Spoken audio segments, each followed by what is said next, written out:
Welcome back to Gaelic Fan TV. We're going to be discussing the new rules in Gaelic football that are coming to the sport this weekend. They're going to be trialled, I suppose, in Croke Park and a bit of a Railway Cup kind of style matches and everything else. I have Matthew Hurley with me here from the Gaelic Statsman, and first podcast obviously in a while, so it does feel a little bit new again, or something a little bit different. I am doing this on the mobile as well. As I would have said in my previous video that I recorded a couple of days ago, the laptop is just isn't playing ball, unfortunately. So we do have to make do with the phone for now. But hopefully, in the next couple of weeks, we will get back up and running in regards to having the camera and a proper setup. And I was even saying to Matthew off air as well, some plans to actually make the setup a bit better as well. Hopefully, by the time the championship comes around. Matthew, I suppose plenty to discuss in the GA, as there is always, but this weekend, a little bit different. We've got new rules coming to Gaelic football, or at least going to be trialled anyway. Obviously proposed by Jim Gavin, Eamon Fitzmaurice, the Football Review Committee. 7 new enhancements in total, and we'll get through them all now in just a moment. But I suppose firstly, how's things with yourself? And some interesting changes potentially on the horizon for Gaelic football this weekend. Definitely so, yeah, and thanks for having me on again, Aaron. Yeah, and it's probably kind of a strange weekend considering, like, I looked at the club fixtures and all that, and there's only 2 club senior games on Saturday. That's the Leitrim hurling final and the Limerick football semi-final. There's no games Friday, so I suppose everybody has a chance now to get their teeth sunk into these trial games, if you may call them that. 2 semi-finals on Friday, of course, and 2 a shield and a final on Saturday, which should be very interesting to see. A lot of people might be against these rules. I think it's needed, to be honest with you. Gaelic football has been dead for quite some time now. There has been some games where you're falling asleep, or you're turning over to a different channel. Like there was a game last week being shown on RTE between Newbridge and Maherafelt in the Zeri Championship, which was like watching paint dry. So those sorts of games is why the Football Review Committee is in. And Seamus and I had this discussion last week as well. And you might disagree with some of the rules and some of the proposals and things like that, but at least Eamon Fitzmaurice and Jim Gavin and all them, and Colin Collins, who's part of it as well, at least they are trying. They're trying these new rules. If they don't work, they can refine them. And these rules aren't definitive. They will go to Special Congress on November 30th at the end of the month. So it isn't all doom and gloom for those that want Gaelic football to stay. There are some rules which I'll be against. We'll probably get into it more in depth in a little while. But there are some rules I'm very, very intrigued by. And looking at the videos shown by RT during the week on YouTube, I'm very, very interested to see how these go in a big game like the ones that we have on Friday and Saturday. And should be very interesting to see. Yeah, absolutely. And we'll go through some of them videos as well in just a couple of moments, and obviously go through in detail some of the enhancements and even some of the players as well that have actually been announced for some of the games as well. So we'll get onto that a little bit later. But I suppose firstly, like, are you of the opinion that these rules do have to come to Gaelic football? Like, I know obviously at the weekend we had some interesting scenes. I mean, players trying to do keepy uppies on the pitch and all sorts of madness and everything else. And it's obviously been an ongoing topic really for these the last 10, 15 years, is like bringing in rules to try and stop the, blanket defences and all this crack. But are you of the opinion that rule changes are needed? I think so. I think absolutely rule changes are a complete necessity, in my opinion. And you looked at last week, like me and Seamus were doing a bit of a jokey around on his pod last week, saying that there was some team in Waterford called Bricky Rangers at a relegation playoff. They scored 3 points in one game. And Seamus was saying you could watch 3 episodes of Friends in between Bricky Rangers points in a full 60-minute game. And this is the kind of stuff we are accustomed to with Gaelic football right now. And even Seamus is going ding, ding, ding. We have a winner with Ennis Timon getting 2 points in the game, the lowest total of the weekend. We had teams like Salt and Knocknacarra, who would have been one of the favourites in Galway, scoring 5 points. We had Burren, who should have put it up to Kilcoo, scoring 4 in 60 minutes. So this has been an ongoing issue for a long time now. And Gaelic football needs a bit of oxygen. Donald Cusack coincidentally talks about hurling needing oxygen. No, I don't think hurling needs that all hurling is perfect the way it is.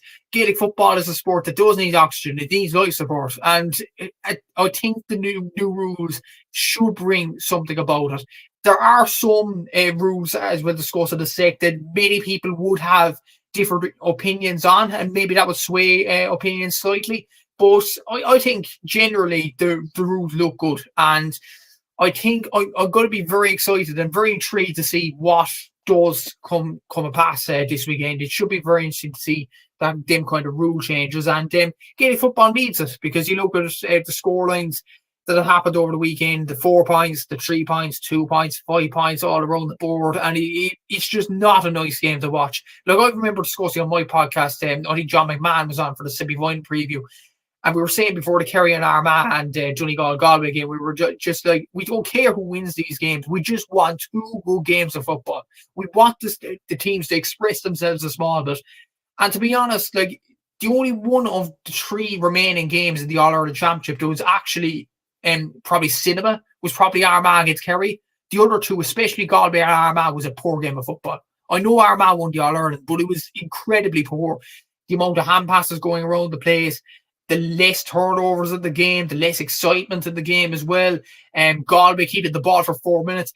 These sorts of tactics and sorts of philosophies of play have to stop. And I think these sorts of rule changes from the FRC might bring a change to Gaelic football for the better in the next few months. Yeah, absolutely. Yeah, like, I think I am of the opinion that there should be some real changes. Like, I think ultimately there has been. I think Gaelic football has been increasingly going backwards.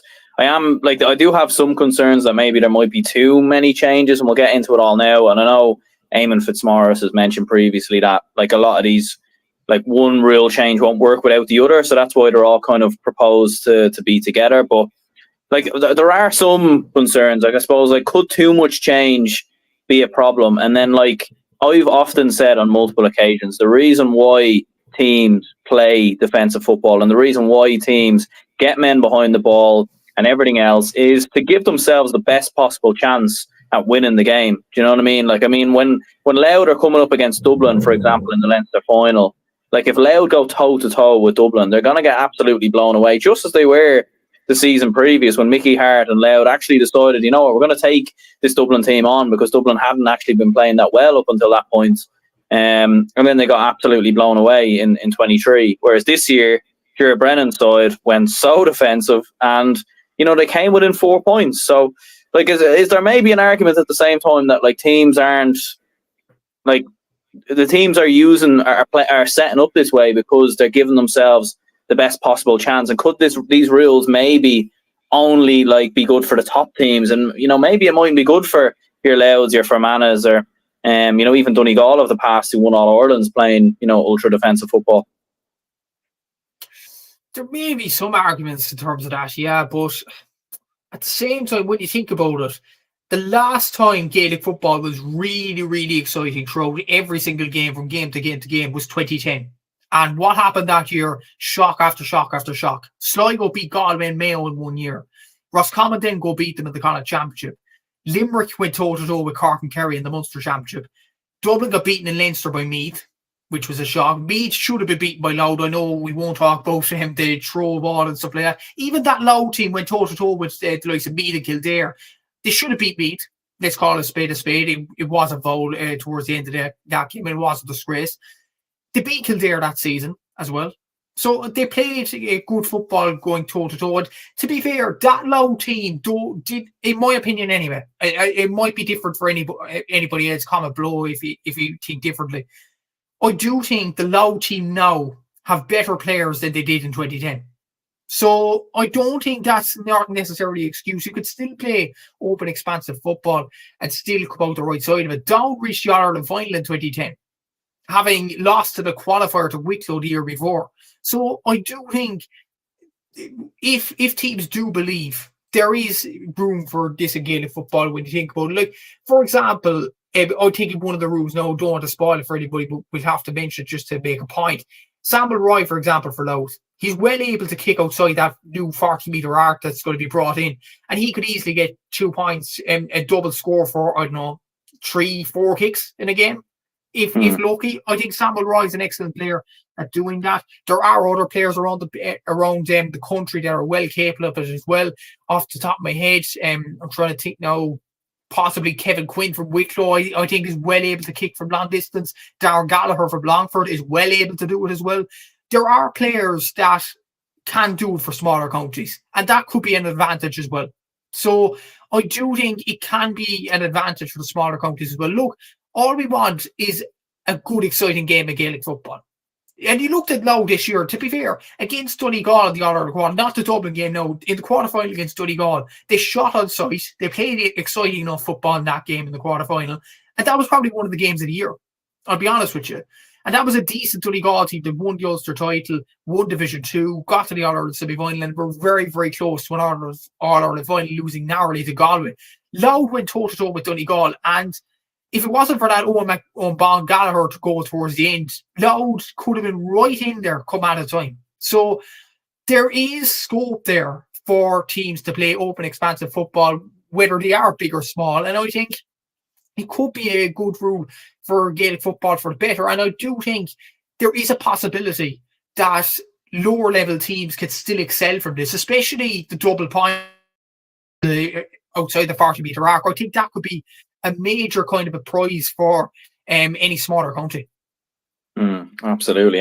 Well, let's get into the rules then, and you'll see this tweet on the screen there from Daniel Hussey, who's been on the channel a good few times before, but he's absolutely killing it, to be fair, on Twitter at the moment. So make sure to check him out. He's brilliant, not just with GEA, but with the entirety of Irish sport. Really, he seems to always be kind of given lots of great updates. But this was a handy tweet here, so we'll put it up on the screen. The 7 Gaelic football rule enhancements, so you can see them there on screen. The throw in, 1 versus 1, kick-outs beyond the 40-metre arc, no pass to the goalkeeper unless in the opposition half, option of solo and go for frees outside the 40-metre arc, points, as we were saying, goals being worth now 4 points, advanced mark inside the 20-metre line, and 3 versus 3 structure in each half. So, like, there is a lot in it, and it's going to be interesting to see, like, with referees, like, this weekend as well, like, trying to obviously police all those rules. And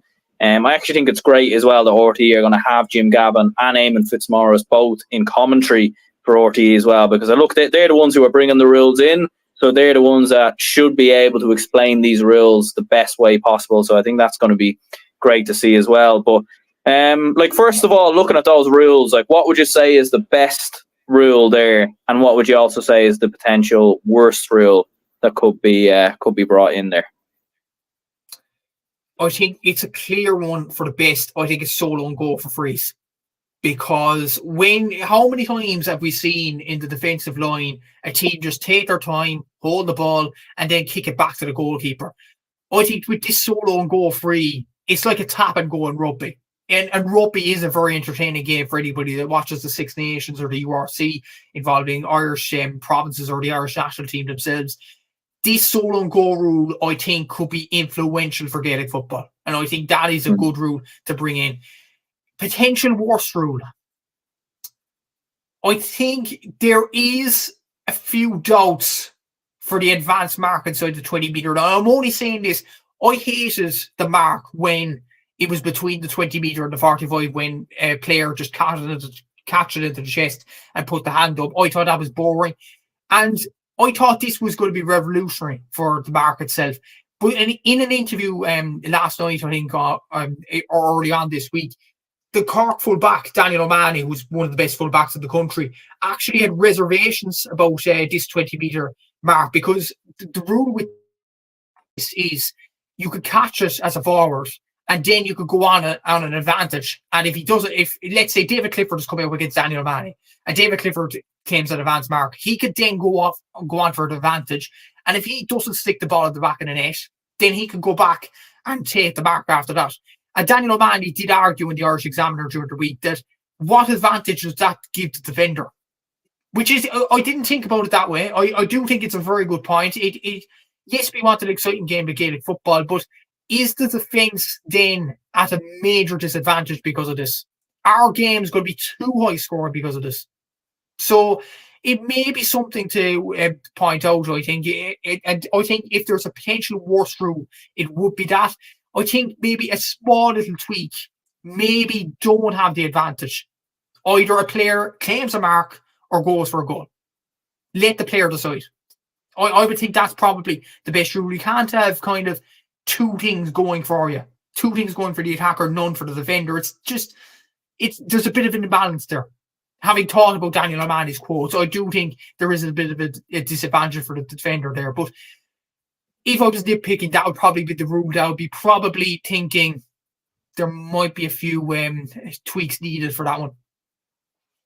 Yeah, like I suppose on the mark, like they have been, like obviously we've saw the mark used obviously a little bit of a different way in the past couple of years or whatever, and I feel like people have been calling for it to be changed. People have been calling for it to be scrapped, and they obviously haven't scrapped it entirely. Obviously not in these new rules. So, like as you said before, like I mean, because again, like the amount of long balls you could see now floating into the square, and people kind of calling marks like from there. Like so, I mean, it's.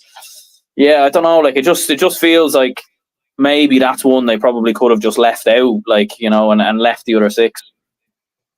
Yeah, I think maybe like Seamus did change my mind on the mark, and like when I seen the rule first, I was thinking, okay, this could be an interesting rule. But it was only when I heard Daniel O'Mahony's comments last night that I was thinking, is the game going to be too high scoring? Is the defender going to be at a major disadvantage because of this?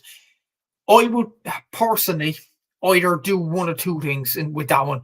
I'd either scrap the mark completely, because it just hasn't worked in the game of Gaelic football. It works for AFL, but it doesn't work for Gaelic football. Not in the way it is at this present moment of time in the past 2024 championship campaign. Or I'd refine it a bit. I'd say that the player either has a choice himself. Make the player make the decision. Either he claims the mark or he goes for goal himself without an advantage. That would be my kind of thing about this, just to give the defender a bit of a go about this. So there might be some changes needed in that kind of a rule, or just scrap it altogether. I think that's probably one that I would think maybe needs a bit of changing. Yeah, absolutely. Well, I suppose what we're going to do now is we're going to go through some of the rules. We have a nice little video here from our good friends RTE in terms of the football rules for the kickouts. Just bear with me there. I think I've shared the wrong one, but have a look here.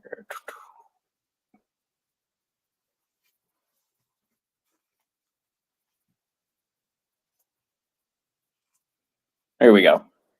Perfect. Let's have a look and yeah, see what the experts have to say about it. Those is the kick-out rule. Eamon Fitzmaurice, can you just describe me then what tweak you guys are proposing here? Yeah, players can go inside the 20-metre line now, Damien. We can see the graphic there, the new two-point arc or 40-metre arc. The kick has to go beyond that. Players can still be inside the arc, 13 metres away at least, in terms of getting in the goalkeeper's eye. But they can't intercept the ball or touch the ball until it gets beyond the arc. And as well as that, we can see it in the graphic there as well. Players can be behind the goalkeeper as well. This is to encourage, possibly a full forward staying inside close to goals. And if the team that are defending the kick out win it, and they have an option to play it inside straight away, and it can create that bit of danger inside. And of course, it will speed it up as well, because goalkeepers no longer have to wait for everyone to clear the 20-metre line and clear the D as it stands at the moment. Okay, so that's the two-pronged attack there, Eamon.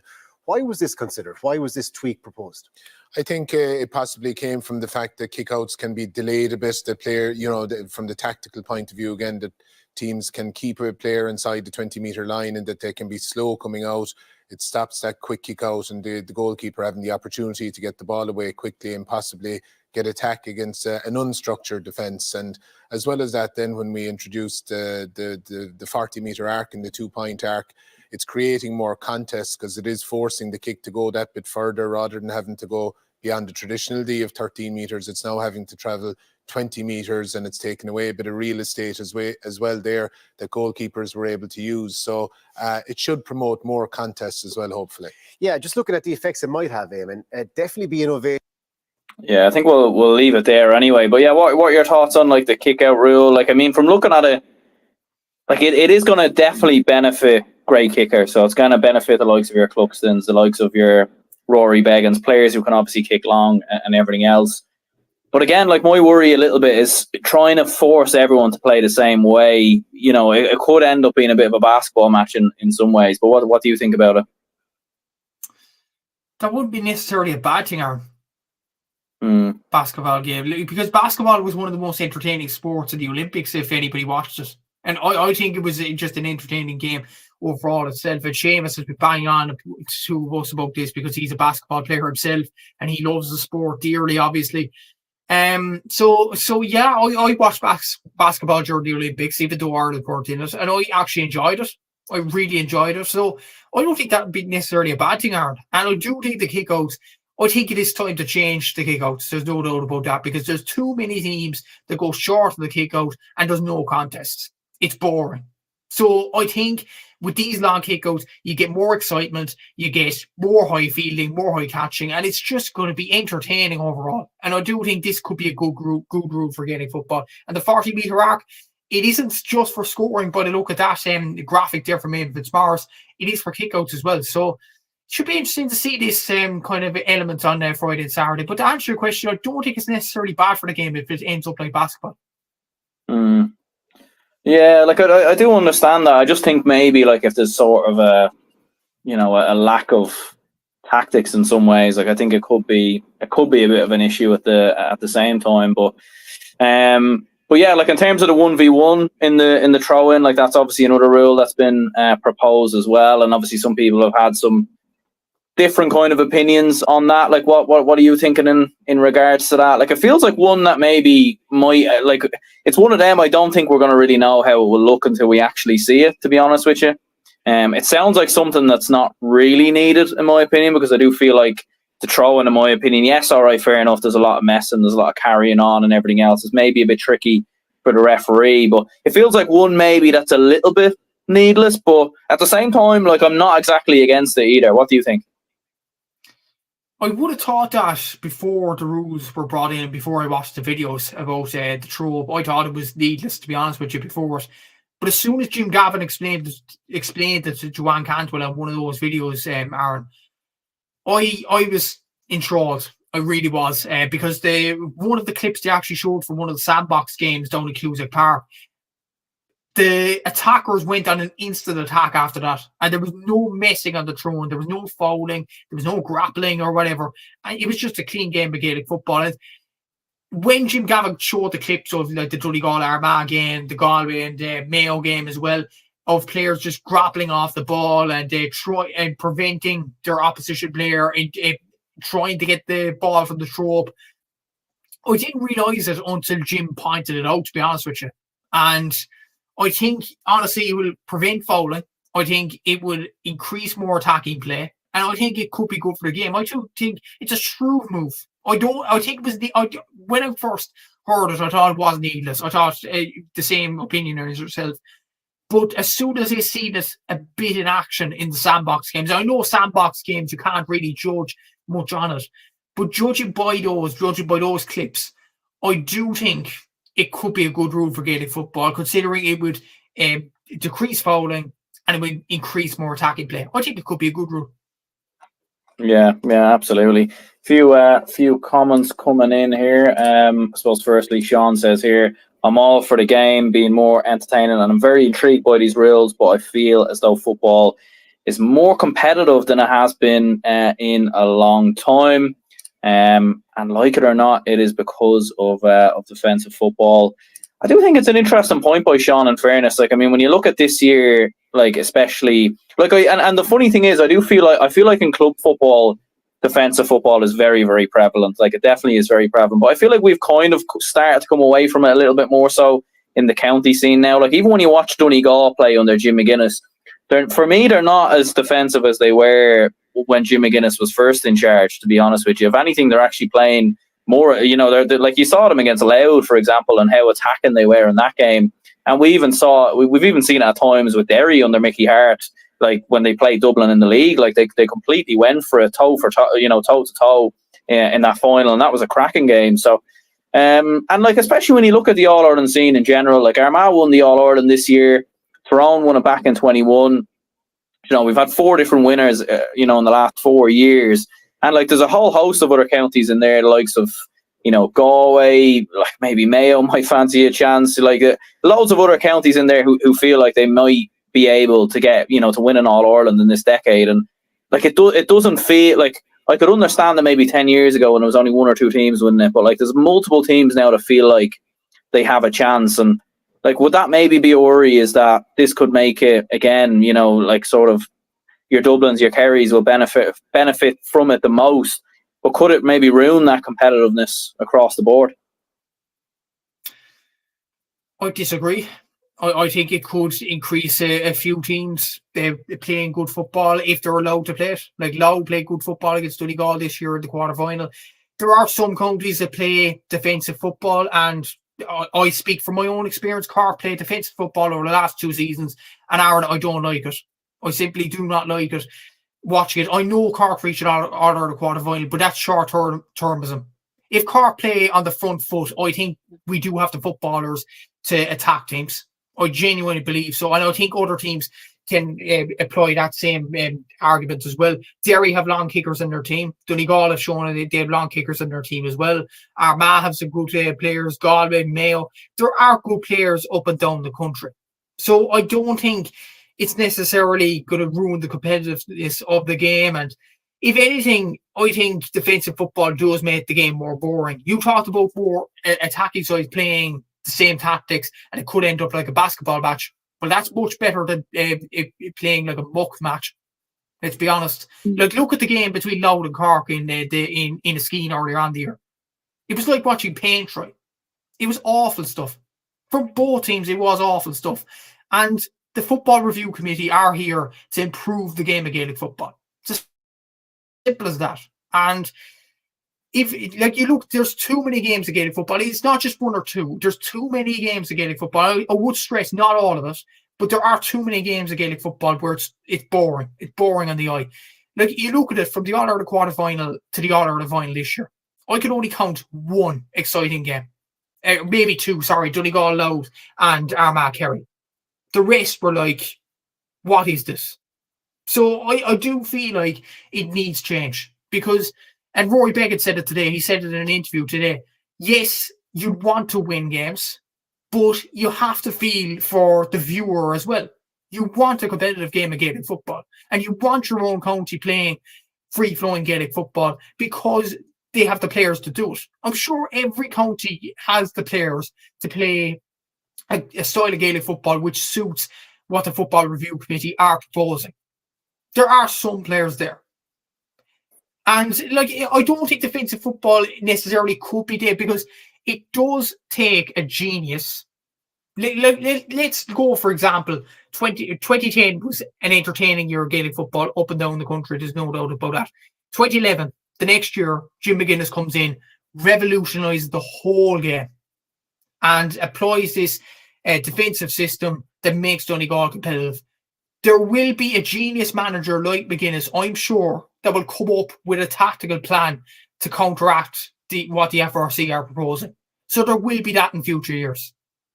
So I don't think competitiveness is completely dead if this comes in.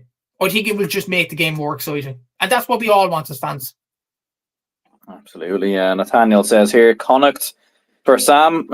Yeah, we'll get on to the teams and maybe the more fun element of it, and maybe just a moment. But yeah, like, I do agree overall. I do think there should be real changes that are coming in. I do think they should be trialed.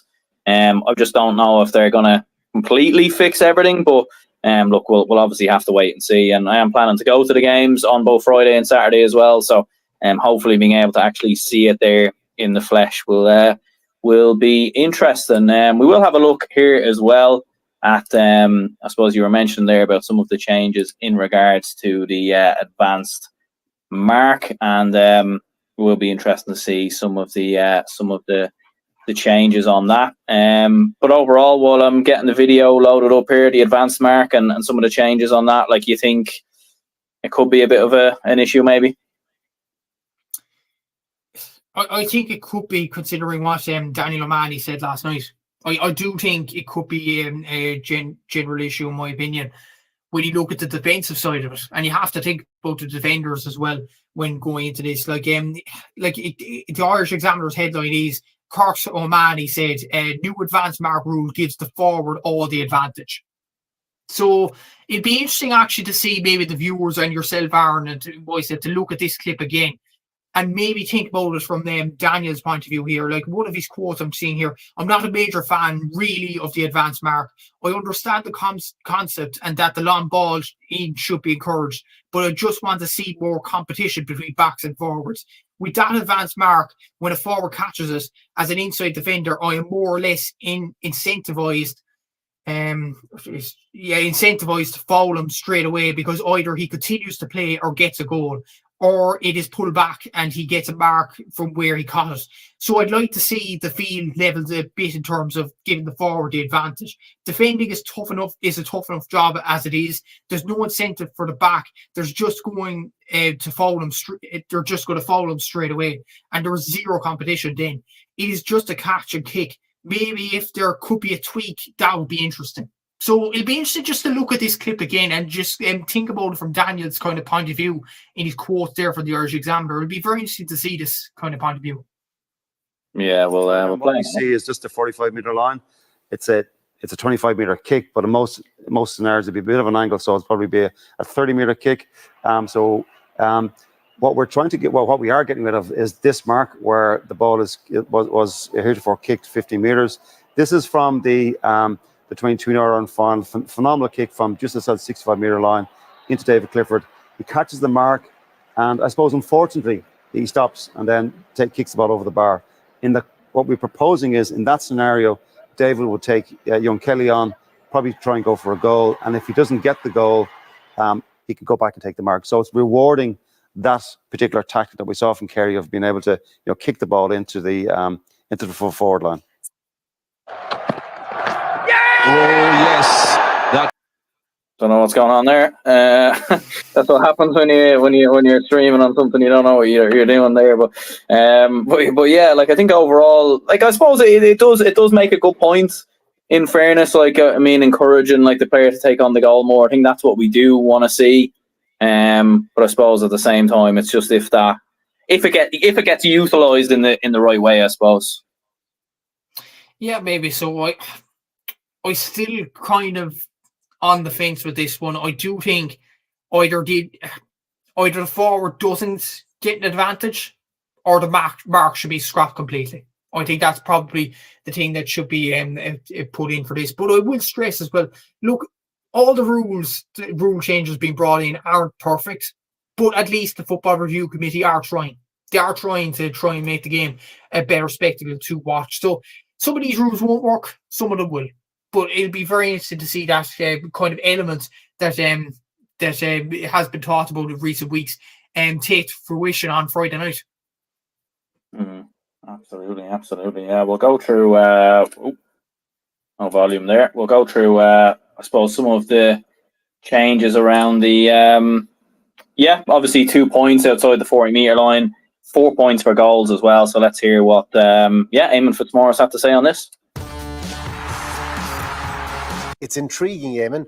What's on the line with this one? Yeah, this is an exciting one, Damien. It's one of the things that came through big time in the surveys, that people love long-range shooting, long-range scores. We see with the new 40-meter arc, obviously a shot from outside that is now going to be worth 2 points. We can see the referee signalling there with two hands above his head, and a red flag will be waved after the referee signals that it is a 2 point. These great examples from last year's championship, David Garland from Monaghan there, well outside the 2 point arc. Similarly here, Diarmuid Murtagh, all these examples, they're outside the arc, and we can see even the bit of keep it real inside around the goalkeeper as well. We saw a bit of that in the sandbox games. Another outstanding score there from Paul Mannion, the All-Ireland final in 2023. This one from Niall Morgan, you'd nearly be arguing should it be counting for 3 points. It was so far out, but again, a free kick from that distance, obviously outside the arc, is going to count for 2 points. So, we think it's going to be exciting. There's a lot involved in it. There's obviously the score. We're thinking that, again, the coexisting, the part where with the 3-up rule, if you're defending with 11 players, you have to push out and defend those spaces now. If there's shooters outside, leaves a bit of space inside. Thing that we saw, possibly an unintended consequence in the sandbox games, a positive one, was when the shots drop short, there's contests inside. Yeah, I suppose we've got the general gist of it there, really. But like overall, I suppose it's interesting. Like the points one, I'm definitely in favour for. Like I think long range shooting, especially outside like 40 meters, I think it is a huge, like a massive skill really. That we've saw so many players adopt really over the last few years, like Paul Mannion, Shane Walsh, Samuel Roy, as you mentioned previously, like some of the best players in the game. And I think we should be rewarding long range shooting. So that one I hugely agree with. Goals going to 4 points. Like I do get it. You want to stop the hand fisted points and going for points and everything else in goal scoring opportunities. You want teams to go for goals more. My only worry again though is just that the gap might, you imagine Dublin playing Offaly, or as it is in the Leinster Championship, Dublin are playing the winner of Wicklow Longford, and Dublin get 4 goals instead of winning by 20 points. They might end up winning by 30, 35 points. So that you could say the argument's the other way as well, where maybe Wicklow decide we're just going to go for goals for the entire game, and maybe they get a little bit closer. But that would be my only worry as well. But at the same time, it will make for more goal scoring chances, which I am in favour for. So it will be interesting to see how it plays out. It should be, yeah. And I probably wouldn't be in favour of 4 points for a goal, just because it's 3 points for a goal in hurling, and you kind of want to keep it about the same in the 2 Gaelic game sports. If that makes sense, I do think 3 points for a goal probably should stay, but we'll have to see. For a goal, something they should do in hurling, not football. Yeah, maybe. Yeah. It should be very interesting to see. But the thing is, I do think if it's 4 points for a goal in football, it should be the same in hurling, just to keep the continuity of it. In my opinion, I'm definitely for the 40 meter arc and the 2 points for a long range point. I am definitely for this. I have so much enjoyment over players kicking from long range, and even the Niall Morgan example that Eamon Fitzmaurice put up, like that should be rewarded. I think it was Rory Beggan. I remember that in Crow Party. Remember that, Aaron, where Rory Beggan in the wind and the rain kicked a monstrous point from around the same distance in the Allianz League in Crow Park. Remember that point that Rory Beggan stuck over? Like those sorts of points should be rewarded. No doubt about it. And I think it is going to be a good rule for Gaelic football. The 4 points for a goal, I'm not for it right now, but I'll be very interested to see what's the consequences of it when the games come around on Friday and Saturday. Yeah, no, absolutely. Sean also says if the defender can also catch the ball and be entitled to a mark, that might make it even. I agree with that, but it would just make a very stop-start, potentially. If something like that was happening, if defenders were calling marks like all the time as well. You could go, Aaron. You could go. One of the rules: solo and goal. True. Yeah. So look, it won't be stop-start in my opinion if that's brought in. I think that's the one rule that should stay. From all these 7 components, that's the one that should stay. You haven't mentioned it before. I probably shouldn't be talking about it right now. But look, it's an exciting rule in my opinion. And I think it would speed up the game. Like if from a defensive marker, Sean rightly pointed out in the comments there, I think it would speed up the game. Defender catches the ball, then takes a solo run, puts it onto a teammate, and instantly they're on the attack. I think it would be a revolutionary rule. Absolutely. Well, look, let's have a look at some of the teams then. So the teams did get announced earlier today, obviously there has been some players that we knew were playing, the likes of Stephen Cluxton, James McCarthy, Aidan O'Shea was announced as well. But as you can see there, these are the squads that have been officially announced. And obviously with these squads, these aren't, so you're seeing the first 15 names. That's not the team. These are just the squads, and they're all random as well. So it's not like, these players are in their positions or whatever it is. We'll obviously have to wait until the teams actually officially, or the actual starting 15s get announced, which I'm sure will probably happen maybe tomorrow, maybe on Friday. But we'll go through them here anyway. So Leinster has Stephen Cluxton of Dublin, Michael Bambrick of Carlow, Mark Barry of Laois, Sean Bugler of Dublin, Kieran Byrne of Louth, Ray Kennellan of Westmeath, Peter Cunningham of Offaly, Kieran Downey of Louth, Ross Dunphy of Carlow, Kevin Feely of Kildare, Daniel Flynn of Kildare, Darren Gallagher of Longford, Dean Healy of Wicklow, Ryan Houlihan of Kildare, Brian Howard of Dublin, Killian Roach of Laois, Ronan Jones of Meath, Donald Keogan of Meath, Kieran Kilkenny of Dublin, Paul Kingston of Laois, Craig Lennon of Louth, James McCarthy of Dublin, Owen Merchant of Dublin, Evan O'Carroll of Laois, Lee Pearson of Offaly, Owen Porter Wexford, Kevin Quinn Wicklow, John Small Dublin, Paddy Small Dublin, and Ronan Wallace of Westmeath.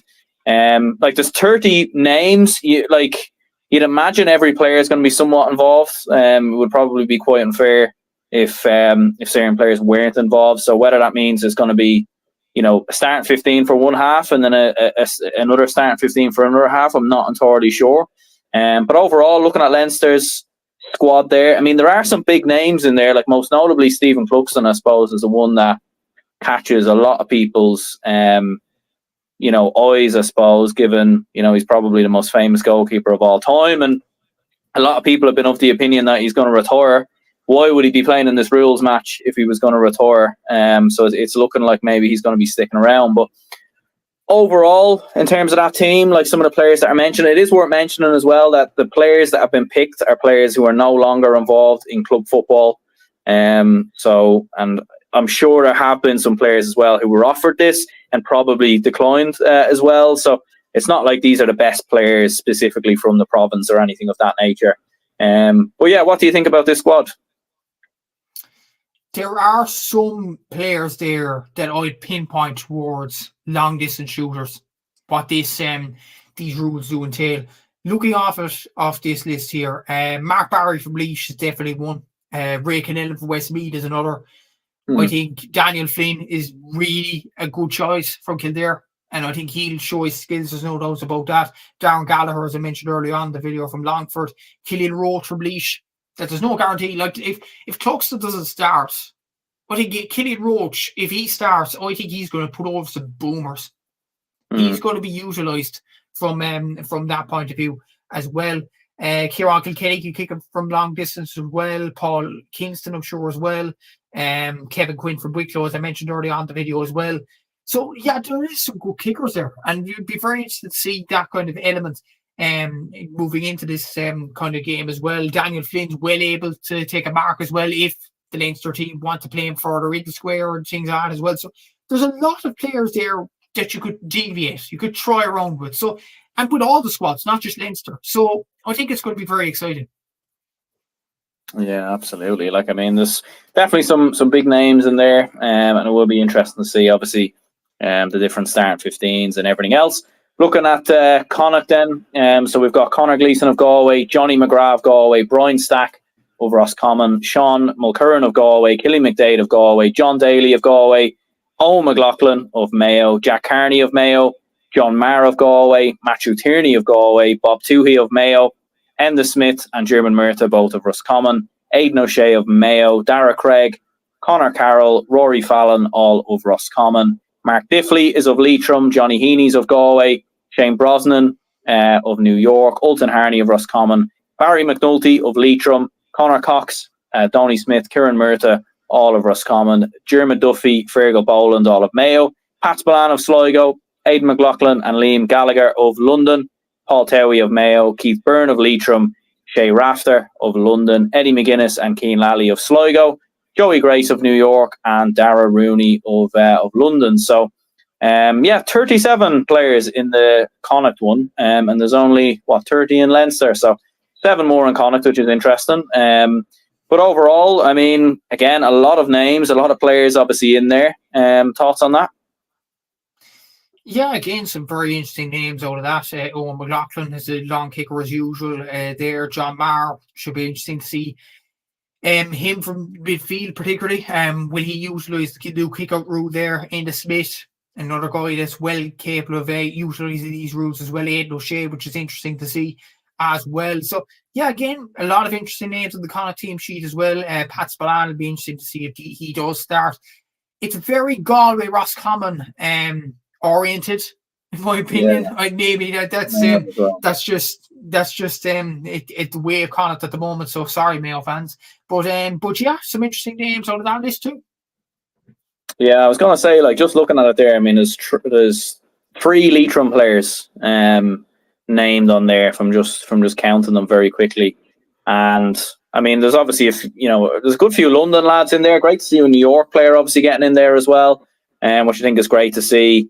A few Sligo players mentioned in as well, but yeah, like you think maybe the split would have been a little bit more even, but then again, I suppose maybe more Galway players are available. I suppose they are a panel or a squad in a county that does have a lot more players, generally speaking, than the likes of Leitrim and whatnot. So, yeah, interesting nonetheless.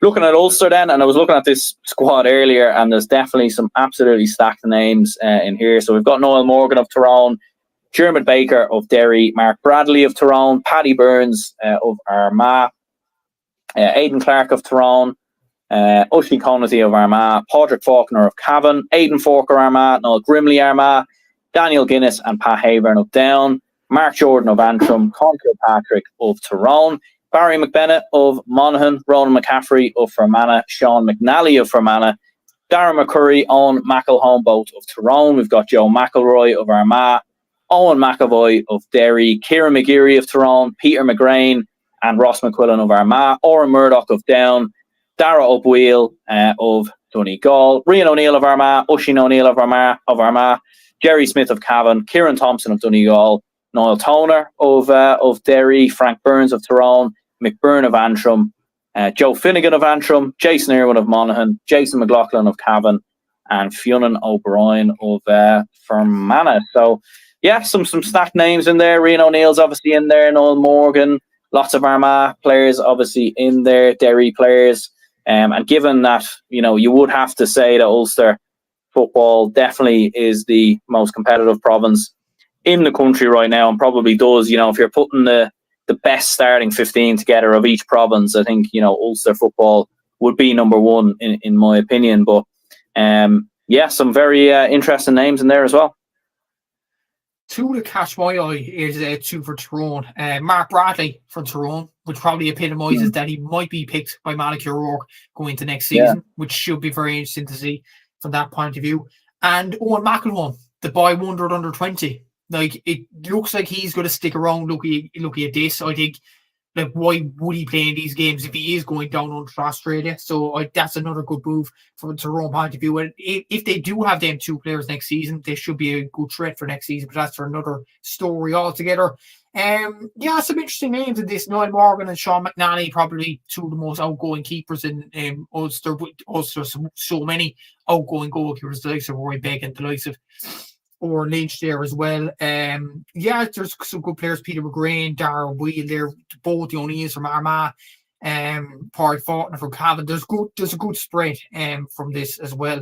There's only 3 Antrim, which is, well, to be fair, Antrim aren't that competitive in Ulster whatsoever. But yeah, a good spread of counties here, and I'll be interested by the 2 Tyrone guys, Bradley and McElhone, to see what they do. Yeah, absolutely. It is interesting, all right. I mean, we saw a lot of Tyrone players opting out over the last couple of years and everything else. And 2 players that certainly not many would have expected to be there next year, especially Mark Bradley. Oh, McElhone was obviously up in the air. But yeah, with the fact he's in here, I think is bodes well for the future. Munster then, we've got Josh Ryan of Limerick, Dara Brennan, Tipperary, Damien Burke of Kerry, Dara Cashman of Cork, Owen Cleary of Clare, Jimmy Feehan of Tipperary, Aaron Griffin of Clare, Emmett McMahon and Brian McNamara of Clare, Sean Meehan of Cork, Toig Morley of Kerry, James Nocton and Danny Neville of Limerick, Colm O'Callaghan of Cork, German O'Connor of Kerry, Chris Kelly Cork, Conor O'Corrine of Waterford, Sean O'Dea of Limerick, Donald O'Sullivan, Kerry, Chris O'Jones, Cork, Dermot Ryan, Waterford, Maurice Shanley, Cork, Killian Spillane, Kerry, Mark Stokes, Tipperary, Alan Sweeney, Clare, Matty Taylor, Cork, Queven Walsh, Waterford, Tommy Walsh, Sean Walsh, Paul Walsh. So all the Walshes in there. 2 from Cork, 1 from Waterford. Thoughts on that? Looking at it on paper, probably looks the weakest out of them. But to be fair, like David Clifford isn't there. Apparently, I don't know, is David Clifford just tired and he just wants to rest for the rest of the winter? That's up to him. Obviously, Paddy Clifford's not there. Brian Hurley's involved in club action, so he can't be picked. Same likewise with Rory Maguire, likewise with a few others like Killian O'Hanlon, who's still there for Kilshannig. So there are a lot of players in Munster that are involved in club action, like the Dingle players, obviously, in Paul Ganey, Dylan Ganey. You have the Dr. Crokes guys and Gavin White and Tony Brosnan involved as well. So because of that, it is probably a weak squad when you think about it. There are some good players there, and the ones that jump off the page probably are Colm O'Callaghan of Cork, Chris O'Jones of Cork. Like Chris O'Jones is a good scorer from play. Be interested to see him with the rule changes as well. Clare is quite an interesting name. I think at number 5 there. I do think, like, does that indicate he's coming back to Clare? Does that, if he does come back to Clare, I think that's a huge boost to the Banner County, in my opinion. The goalkeepers are quite interesting, and Josh Ryan and Chris Kelly. Chris Kelly had a good year for Cork. Josh Ryan is normally an outfield player for Limerick, and he's converted into a goalkeeper, so it'll be interesting to see how he goes with the new rules as well. Matty Taylor there is a good player to have. Tommy Walsh and Paul Walsh are long-rangey players from Cantork and Cork. So, yeah, I do think it's a decent Munster squad, but probably the weakest out of the 4. Absolutely, yeah. And even looking at the games then, like Friday night, we've got Connacht against Leinster, and then Ulster so Connacht versus Leinster at 6 p.m. on Friday, followed by Ulster versus Munster at 8 p.m. on Friday, and then on the Saturday you will have the third place playoff, and then of the two beaten teams, and then obviously the actual final itself. I mean, it's not like a railway cup necessarily. I don't think it's going to be absolute pandemonium or anything like that when one team wins this. It's obviously the main focus of this is just to trial out the rules, and it doesn't really matter like in terms of who plays well or whatever it is. We just want to see the rules work sort of going. But in terms of the games like Connacht versus Leinster, if you have to make a bit of a prediction there as to who would come out on top on Friday at 6 o'clock, what would you be thinking? Looking at the squads there, I do think Leinster have a lot of long kickers there, but I'm going to go for Connacht. Like, backbone by the Roscommon and Galway lads, I think Connacht, if they had their heads screwed on, should win that game. And the other game, I think Ulster, unfortunately from my point of view, I think Ulster will whitewash the Munster team. Yeah, I'd probably agree with that as well. I think Connacht's, like, especially when you're looking at the panels as well, like there are obviously going to be a lot of changes amongst the teams. You'd imagine every player is going to be somewhat tried out, you would imagine, albeit 37 players in the panel of Connacht, so it might be a little bit tricky to fit everyone in. But yeah, I'd probably go with Connacht to win, and then as you said, I think Ulster will have too much for Munster as well. Would you be fancying Ulster to win the New Rules Cup or whatever we're going to call it? Yeah, look at the players there. It's hard not to back against Ulster there, but I'm going to throw the spanner in the works. I think Connacht might do it. The Galway and Roscommon players, they look good. They aren't bad, Galway and Roscommon players. You have some decent players like the Smiths there from a Roscommon point of view. You have Killian McDade, you have Sean Mulcahy, you have Johnny McGrath, you have Dermot Murtagh, you have Aidan O'Shea from Mayo. There are very good players in Connacht. So I do think Connacht might take this trophy. Or if there is a trophy, I don't know, is there a trophy? But they'll take the win. Yeah, there'll be a bowl of us or something, or maybe a 6-pack of Heineken for everyone, or something like that. Maybe after the game. But yeah, like, to be fair, like, obviously we're just making the predictions as a bit of fun. Like, I think, to be fair, it's just going to be who's going to adapt to the, like, obviously there's new rules here as well, so this isn't going to be your standard games of Gaelic football. Like, we don't, like, there's some rules here. We don't know. Like, there could be some players in there who maybe don't normally kick for 40 meters and now are. And as well as that, like, there's nothing to lose here at all. There's going to be absolutely no pressure on any of these players So I think like we're going to see some absolutely cracking games, to be honest with you. Like, I mean, there's no reason why not to make use. You know, if a player tries for a point of 40 meters and it goes wide, you know, who cares realistically? Do you know that way? These aren't big championship games or anything of that nature. One criticism I have seen from some people is that, you know, you've got two of the games taking place on Friday evening, and then obviously games taking place on Saturday. Could they have spaced this out between Saturday and Sunday, maybe, do you think? Or what do you reckon? No, Aaron. Because Sunday, there's a plethora of county finals, and they deserve their day in the sun. So I wouldn't put it Sunday now. Contrary to medical people complaining about it, club has to come first over these. I know it's all fun with these, and hopefully the new rules will be adapted by the players, but club has to come first. There are county finals to be decided this weekend, a load of them, too many to count, to be honest with you, but there are those on Sunday, so that wouldn't have been possible. Yeah, no, I do agree as well. In fairness, it was just interesting to get your opinion on it. And I suppose the last thing then maybe to go through, like obviously this is like I suppose a bit of a return of the Railway Cup. I mean, not exactly in the same type of way as it was previously, and it isn't actually going to be called the Railway Cup or anything of that nature. And for those who don't know, the Railway Cup, very famous tournament, both in hurling and football. It had all the best players from each province, and they would contest each other in a very similar sort of style to this. Obviously, it wouldn't be new rules; it would be, you know, the existing rules that were there. And yeah, you know, it existed for a long time up until you know, a while ago where it was discontinued basically. But do you think something like the Railway Cup or something could maybe be brought back, or even, for example, like, you know, more new rules could be trialled further down the line, or this could maybe become a regular thing every year where they test different things out, or what do you reckon? Could be worth thinking about, yeah. Especially with the pre-season competitions gone now, thank God, in January. So there are less competitions there, but like you'd want the college competitions and the club competitions to flourish. You really would. Inter-counties all great and all that, and provincial tournaments are brilliant like the Railway Cup, but you need college tournaments, schools tournaments, and club tournaments to keep on going, to keep to the level that they are at, to keep the interest going, because like 100% of the players play club. Only a select few play inter-county. And you have colleges there as well, which provide an outlet for people doing assignments in college and stuff like that.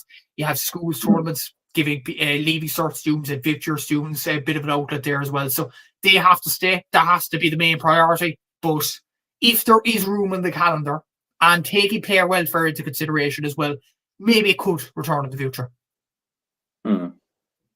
Yeah, I think so. Like, I mean, that is the big thing, isn't it? Like, there's so much stacked into the calendar now with group stages, additional games. If there's a way for them to maybe do it and there's a benefit to it, like, I think there's a good, you know, there's a lot of good reasons for them to do it. For this weekend, obviously trialing out new rules and everything else. But that will be interesting to see. Well, look, cheers anyone who tuned in. Hit the like button and subscribe if you could. It helps the channel out. We will. Hopefully bring back the regular podcasts from now on, looking at club championship games and everything else. If it has to be done, I suppose a little bit old school as it is for me here now, then so be it temporarily. But no doubt we will get back to business very soon. Matthew, cheers very much for coming on. Make sure to check out the Gaelic Statsman podcast when you get a chance. And for anyone who tuned in, cheers for watching, and we will speak to you all again later.